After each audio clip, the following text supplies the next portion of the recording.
السلام علیکم ورحمۃ اللہ وبرکاتہ۔ کیا حال ہے ناظرین؟ امید آپ سب خیریت سے ہوں گے۔ ناظرین، آج ہم سورۃ اخلاص کا طاقتور وظیفہ پڑھیں گے۔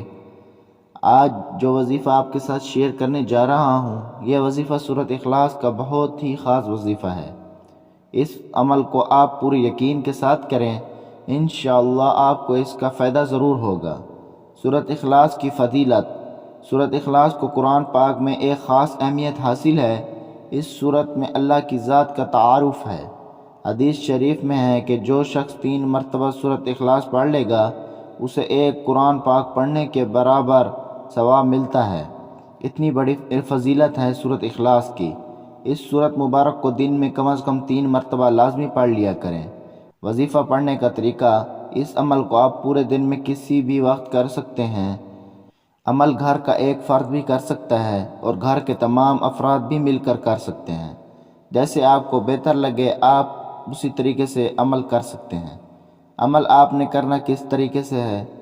آپ نے بوضو ایک جگہ بیٹھ کر اپنا مقصد، اپنی حاجت کو اپنے ذہن میں رکھ کر 101 مرتبہ سورۃ اخلاص کو پڑھنا ہے اور اس کے اول آخر درود ابراہیمی لازمی پڑھنا ہے۔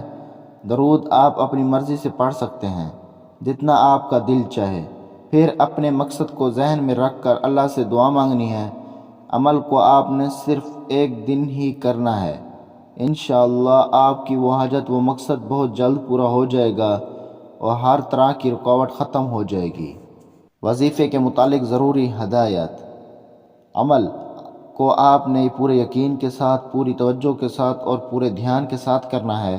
عمل کرتے وقت اپنی حاجت کو، اپنے مقصد کو اپنے ذہن میں رکھنا ہے۔ جو طریقہ عمل کا بتایا ہے اسی طریقے سے آپ نے عمل کو کرنا ہے۔ اس عمل کو خود بھی کریں اور صدقے کے طور پر دوسروں کے ساتھ بھی لازمی شیئر کریں۔ جزاک اللہ۔ اب ناظرین، میں آپ لوگوں سے اجازت چاہتا ہوں۔ دعاؤں میں یاد رکھیں، انشاءاللہ ملتے ہیں نئے سبق اور نئے وظیفے کے ساتھ۔ السلام علیکم ورحمۃ اللہ وبرکاتہ۔